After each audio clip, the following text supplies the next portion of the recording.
I'm Dr. Becky, and this is Good Inside. I'm a clinical psychologist, I'm a mom of 3, and I'm on a mission to rethink the way we raise our children. Today, I'm talking with a mom who's struggling with how best to support her son while still honoring what makes him his own independent person. Let's listen. As a mom, there are more and more situations where I'm struggling to figure out how much to support him, let him know I see him as he is. I trust his feelings. I respect his needs. He doesn't need to change for the world. And I know from my own experience all the opportunities and advantages of being an extrovert and also the joy of it. And I don't want him to put himself in a box or limit his growth. Yeah. So it's kind of long-winded.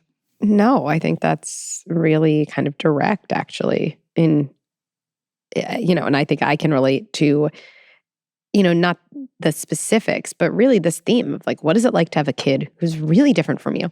Mm-hmm. It sounds like he's really different from you. Yeah, and has been since the beginning. Yeah, right. That's so true. We have these kids who come out and then we see them years later. You're like, wow, like I really can trace this from the start. Like you see the temperament so early.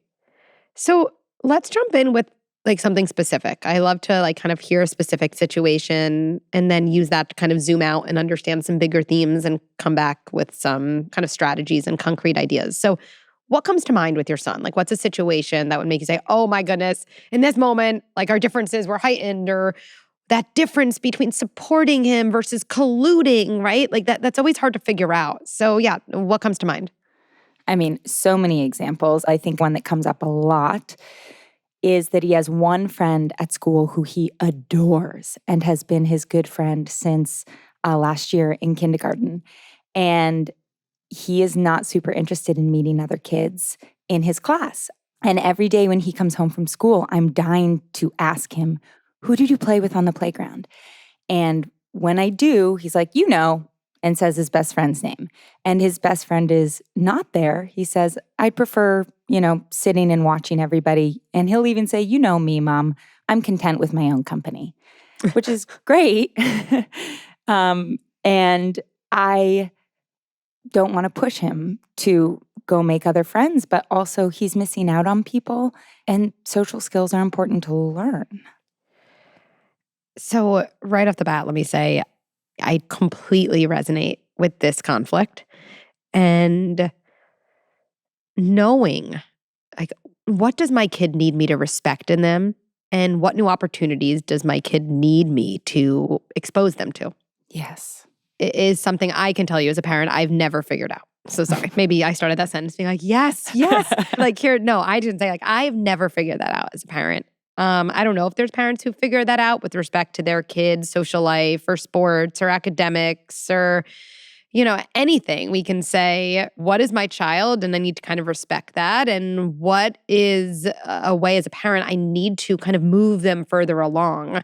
And I really do believe that just struggling with that difference is like the best we do as a parent. Is just asking those questions is I can tell you that's where I am. And I think just first giving ourselves permission to live between those two and ask ourselves that question without being certain that what we're doing is the right thing is a sign that we're approaching this in a really thoughtful way.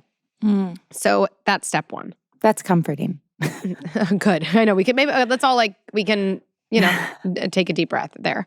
So let's go into that moment. So he comes home from school and you want to come to him saying like, well, who did you play with today?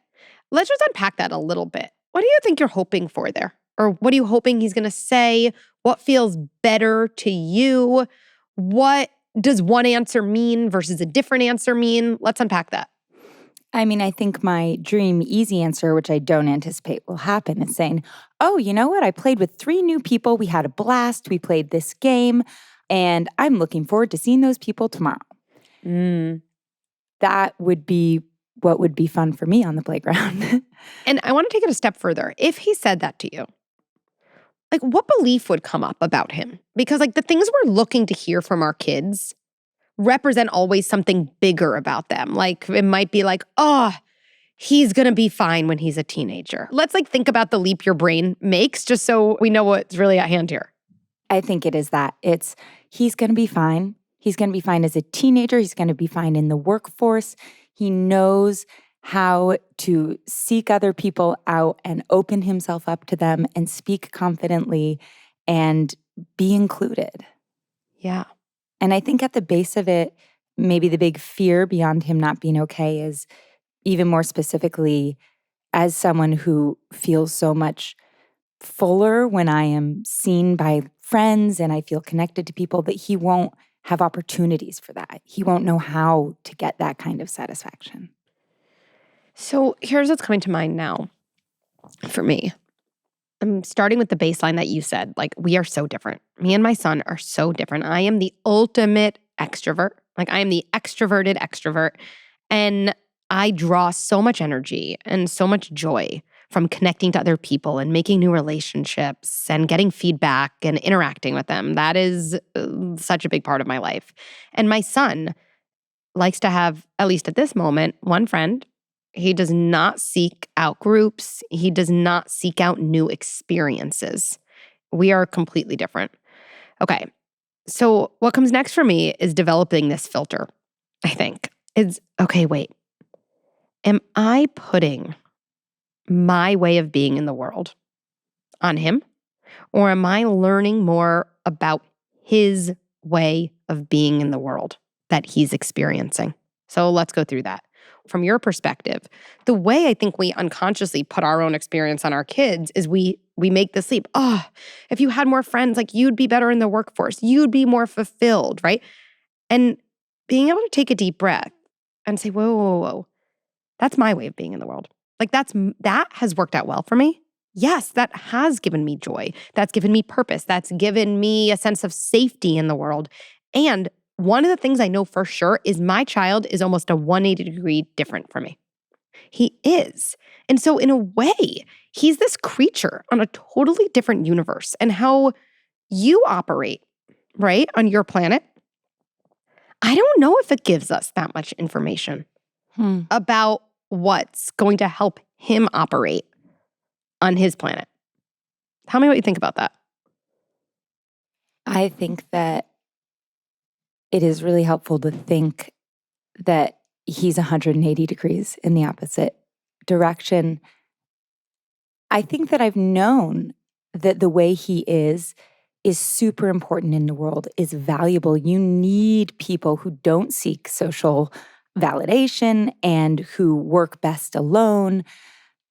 And yet, respecting all that, I can't let go of the belief that the world, and especially this culture, is built in a lot of ways for extroverts, more and more in school, group projects, and that part of my job is not to put my way of being on him. And a hard thing to remember is what gives me joy will not give him joy. He might be much happier on the playground sitting and talking to a teacher or watching than going to find other friends if his best friend's not there.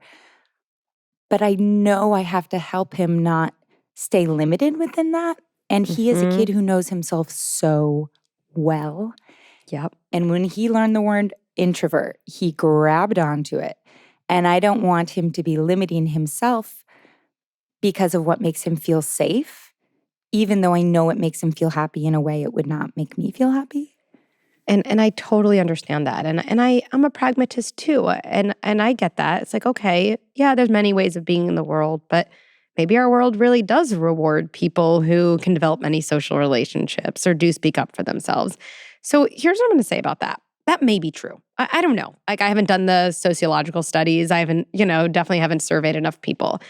But let's just assume that's true because that's the fear that would make us want to shift something a little bit in our kid, right? So that's the fear. So let's address that. Even if that's true, even if the world does reward people like that, one of the things that I think about your son is how much he's going to need support to navigate the world, not being the type of person who fits so easily into a world that rewards socialization and being outgoing. How almost even more important it is for him to have a secure base, if you will, to come back to and feel normal in that space, to feel loved, to feel accepted.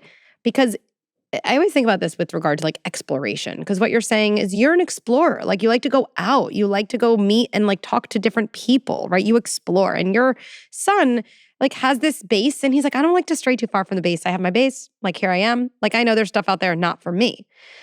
And the big irony, I think, around this is the more secure we feel in our base, the more open we are over time to exploration. Because exploring away from our base comes from the belief that I could always go back to my base and there'll be people there. And no matter what happens out there in the world, I can kind of recharge. I can like recharge in my home. And so if I make this more concrete, I think about the difference between saying, hey, who did you play with recess today? Which I think our kids also know. And I've said this too to my less extroverted child.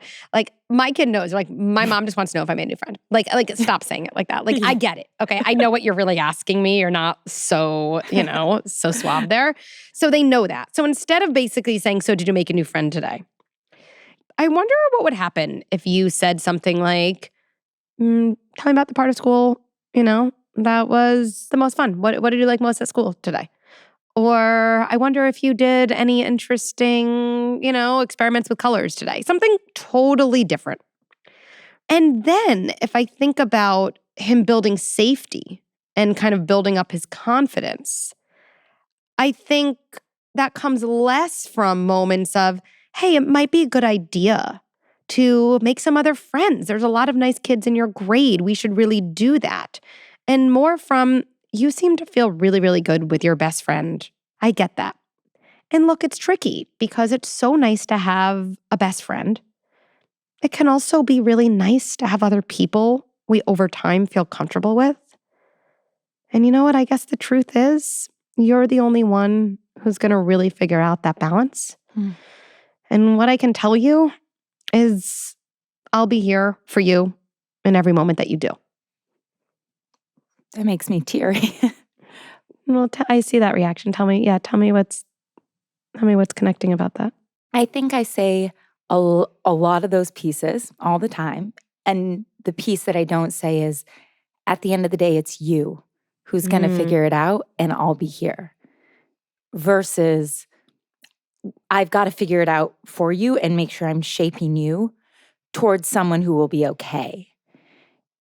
And just, I want to like pause on that because I know in my own life with my kids, there's so many implications beyond extroversion or introversion, right? The difference between my framework of like, I know where my kid has to get and I want to help them, so I'm going to help them get there versus my kid's going to be the driver of their car, right? They're going to steer their ship. Only they really know their eventual destination. I can be their guardrails. I can be a passenger. I can let them know that no matter what happens, I both believe in them and I'll be there when things are hard. Not from a, I told you so, you should have done this earlier, but from a, yeah, this is hard and I'm right here. Yeah. Yeah. I think about trusting, trying to trust at least kids a lot. And it's something we're not taught to do with kids. I think so much of the guidance out there is all about controlling kids. And I personally think control and trust are opposites, right? Because we really only control people when we don't trust them. It's unconscious. And I think when we feel controlled by someone, the reason we hate it is it feels like they're saying to us, I don't trust you. I know better than you do. And I know what I know from this even brief time talking to you is you don't want to send your son the message that you know what's better for him than he knows what's better for him. And I think really to your credit, what you really want to say to him is like, it's okay to be different from me. And I'll be a partner for you as you figure out who you are. And yeah, explicitly saying to kids words like, you're the only one who can figure this out. You're the only one who can know what feels good on a playground. You're the only one who knows how many close friends feels good to you. You're the only one who knows what it's like to make new friends and how big of a barrier that feels, we're actually building up a kid's both sense of confidence internally and their security with us at the base. And that's the big paradox is it doesn't mean you say that and after a week, it's like, Becky, that was crazy. My kid made a new friend on the playground. Like it's not that linear. But if reaching out to new people is something that really would be good for him, these are the ingredients that's going to allow him to do that because he both feels confident in himself and he feels confident in his relationship with you. That's really valuable. I think you said, it doesn't mean it's going to happen in a week. I think my fear is if I say, you're the only one who knows, and I'm here as you figure it out, that he'll say, okay, I don't ever need to talk to anybody again. And that's not him. I mean, he also does have lots of other friends, I just want to say to his credit, but they're all people who he's met in one-on-one situations and he feels very safe with. And so this paradox that you outline, that actually the more trust I give him, even at age 7, the less I try to control. And I think that I, in my brain, replace control with teach. And this idea that we have to teach, help form our children, which is true, but the line between that and control can get a little murky, that maybe stepping away from the teach/control and towards the trust will actually, maybe more slowly, but will actually let him open into the confidence that he will need to find his way in the world socially. I really feel like that because I think we do this thing where when we see our kid today, we put the exact situation kind of a couple years from now. So for example, my 7-year-old has one friend. My 7-year-old has one friend. And oh my goodness, when my kid is now 18, I don't want them to have one friend. So one friend as a 7-year-old means one friend as an 18-year-old. But hear me out. Here's the way I think we need to fast forward instead of with the concrete detail. Right now, my 7-year-old has figured out the type and number of friendships that feel right to him. Like, God, I hope when my kid is 18, they still know the type and number of friendships that feels good to them. Who knows what that number will be? But that's the process I'm building. I think we get really lost in the manifestation, in the number one. Or we think, my kid is the only kid who doesn't join the birthday party versus my kid doesn't join something until they feel safe. My kid waits until they feel comfortable before jumping in. You know, I know a lot of people who have teenagers in college and what they would give for their teenagers to be able to say, you know, I'm going to wait till I'm comfortable. I'm not ready yet. They would give a lot. That's what we want for our kids. And so I think in these moments of anxiety, when we see our kids in this way, and then, we predict kind of awfulness. If we take a deep breath and say, what's a more generous interpretation of this? A more generous interpretation of my kid only has one friend is my kid actually, and your kid seems amazingly confident this way. It's like, this is how I like to be right now.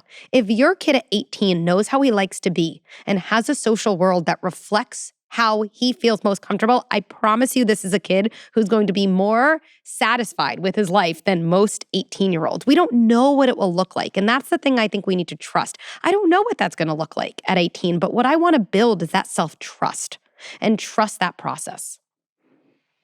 Yeah, that's also takes the stakes down for everyone in the moment. Right? I know. And I know this comes from the best place because you're such an involved parent. You're like, I don't want to have an 18-year-old and look back and be like, oh, I could have, I should have, it's my fault, right? Yes, exactly. And I think, again, what can really help that anxiety we have is to say, whoa. Nothing about my kid at 18 is probably going to look exactly like it does at 7. They're not on the playground. It's not about recess. So everything on the surface is going to change. And what really helps 18-year-old? What really helps 30-year-olds? If I have one wish for my kids, really, it's that when they're older, they have the self-belief that says, I'm the only one in my body. I'm the only one who knows what I like and what I want. And I can form a life that, kind of mirrors that as long as it's, safe for everyone else, right? But that's what I want for them, that type of real self-confidence. And that's something I try to come back to when I'm not triggered, which of course I have those moments too, but is whoa, whoa, whoa, whoa. Let me take the surface details away. Like, how can I show my kid I trust them? And I think what you can continue to do is expose, is say, hey, today we are going to a family event and there's going to be 4 other families there. And there's going to be all kids who kind of know each other. And I know they all do soccer. And I know that's not really your thing right now, right? There's a little like kind of movement language. It's not your thing right now. I know it's probably not going to be your favorite afternoon. I also know you're a kid who figures things out and can get through it. And if any part's hard, you can come talk to me. We are going to go. We are going to go because all of us do things that aren't our favorites and kind of expose us to different situations. I'm exposing my child while not adding kind of any type of pressure or value judgment. I love the language of at this time, the little sneaky things, because as I said, he knows himself so well, and I want to support it and trust it and not limit him to something that he has prescribed as his identity at 7. And I love that. Exactly. So when he does do something limiting, Mom, I'm an introvert. You're an extrovert. It's interesting to me. Oh, really? A part of me is definitely extroverted. And it's probably a pretty big part. I also have an introverted part. I wonder if my extroverted part in my body is as big as your introverted part in your body. And it's almost like my introverted part and your extroverted part are like, hey, I'm here too. That's interesting to think about, right? What do you want for a snack? Then I'm just planting the idea and like moving on. Or like introvert, that's an interesting word. It's so hard to call someone one thing, like what do you do? Your job. I'm a composer. I write musical theater. I love that. So that's a great example. That could be a powerful thing to say to him. You know what's funny? The other day, someone introduced me as a composer. You know what? Inside, honey, I was like, wait, I'm also someone who loves to run, and I'm also a mom, and I also am starting to knit. I'm making this up. But what you could end up with is, I'm so many things. Sometimes people only see us as one thing, right? And then it's almost like, oh, I have to be that one thing. But good thing in this family, we know that we can be so many different things. Oh, right? That's like a sneaky, powerful message. And then just let that sit. And I think you get that, right? We don't have to then say, remember, you have a part of you who could make friends too. I always think when we do that, it's like, I just ruined that whole intervention. Just ruined it. Sure. Right? And I feel really hopeful, really, for you and your son. And I also have to say, I think it would be probably the most powerful intervention of all if you share with him, like your exploration of the parts that are less explored in you. Like maybe you're not only the most extroverted extrovert. Maybe there is a part of you that cancels plans one night and you tell your son, I just needed a bath. It was like too many people. It's so unlike me. I'm not used to that happening. And I just kind of listened to it and it was important, right? So there's so many of these little things that are less forceful, that are less concrete. But I can see as we talk, like, they matter because they hit us. They hit our bodies. Like, wow, that would be powerful to hear from someone. And I think he'll just absorb all of these kind of sneaky, powerful messages from you. Yeah. I love this. I feel like I've thought about this so much that I even wondered if there was another way to think about it.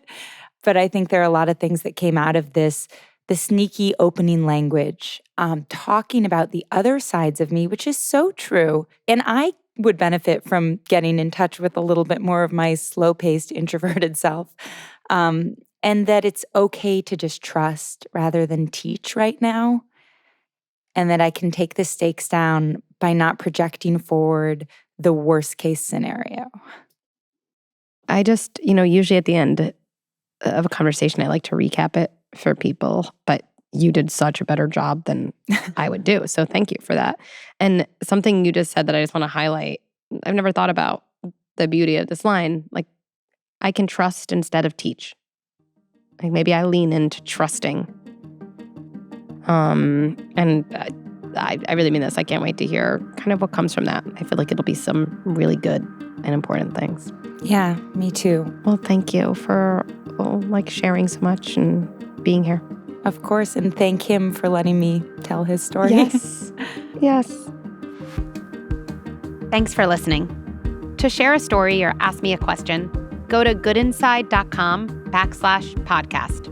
You could also write me at podcast@goodinside.com. Parenting is the hardest and most important job in the world. And parents deserve resources and support so they feel empowered, confident, and connected. I'm so excited to share Good Inside membership, the first platform that brings together content and experts you trust with a global community of like-valued parents. It's totally game-changing. Good Inside with Dr. Becky is produced by Jesse Baker and Eric Newsom at Magnificent Noise. Our production staff includes Sabrina Farhi, Julia Nat, and Kristen Muller. I would also like to thank Erica Belsky, Mary Panico, Ashley Valenzuela, and the rest of the Good Inside team. And one last thing before I let you go. Let's end by placing our hands on our hearts and reminding ourselves, even as I struggle and even as I have a hard time on the outside, I remain good inside.